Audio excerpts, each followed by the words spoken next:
कुर्डुरी जंक्शनमध्ये आपणा सर्वांचे स्वागत. आपण जर माझे व्हिडिओ पाहत असाल तर सबस्क्राईब करा, लाईक करा आणि शेअर करा. आपण या कुर्डुरी जंक्शनच्या व्हिडिओमध्ये आत्तापर्यंत कुर्डुरी शहराचा इतिहास, कुर्डुरी शहरामध्ये आलेले सेलिब्रिटी, गायक यांच्याबद्दल माहिती पाहिली. आज आपण थोडा वेगळ्या विषयाकडे जाणार आहोत. आज समाजामध्ये अंधश्रद्धेचं प्रमाण वाढत आहे.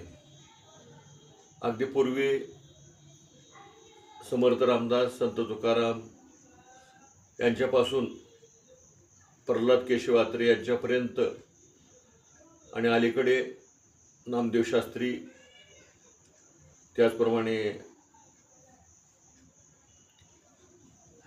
निवृत्ती महाराज, अशा अनेकांनी अंधश्रद्धेविरुद्ध आवाज उठवला. परंतु अंधश्रद्धा कमी होत नाही. अंधश्रद्धेबाबत कायदा झाला, पण लोकांची मानसिकता त्याच्याविरुद्ध व्हायला पाहिजे. आज अशिक्षित लोकांमध्ये आपण पाहतो की अंधश्रद्धा म्हणजे बोकड कापले की मुलाचा ताप बरा होईल, आजार बरा होईल, अशा प्रकारचे असते.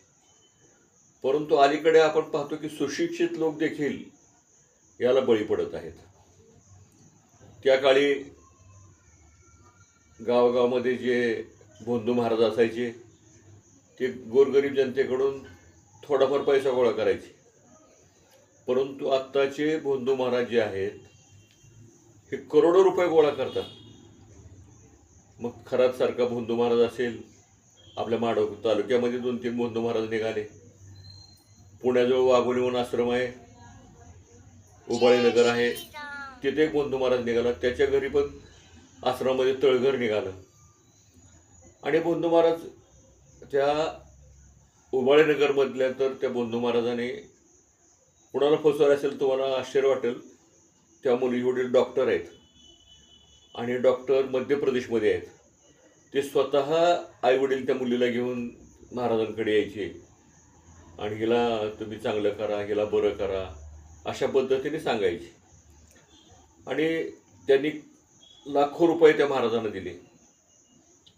शेवटी त्या महाराजांनी त्या मुलीवर अत्याचार केला आणि त्या मुलीने मग पोलिसांनी तक्रार केली. पोलिसांनी छापा घालून तिथं लाखो रुपये, तळघर, असे बरेच व्हिडिओ त्यांना तिथं पोलिसांना मिळून आले.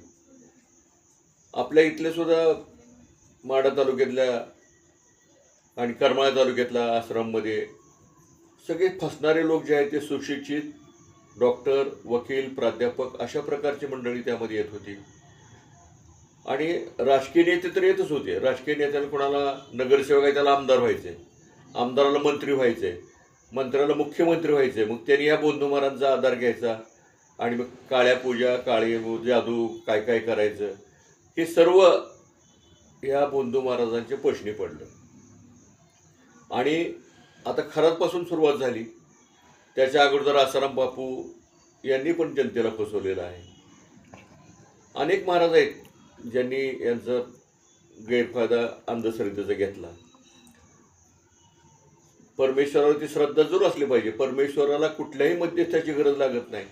आपण जाऊन एखादं फुल अर्पण केलं आणि पाया पडलो तरी चालतं. त्याला श्रीफळ लागत नाही, बोकड लागत नाही, पैसे लागत नाही, कुठली पूजा करावी लागत नाही. परंतु लोकांना सध्या कमी श्रमामध्ये कमी वेळात जास्त श्रीमंत व्हायचे आणि म्हणून हे लोक फसत जातात. आचार्य अत्रेंनी तर बुवा तेथे बाया हे नाटक लिहिलं.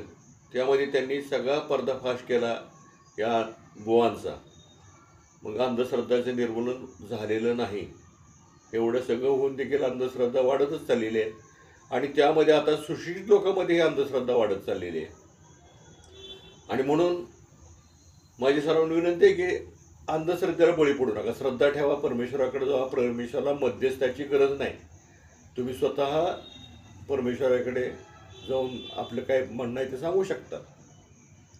आणि म्हणून माझी पुन्हा एक सर्वांना विनंती आहे की अंधश्रद्धेला बळी पडू नका. धन्यवाद.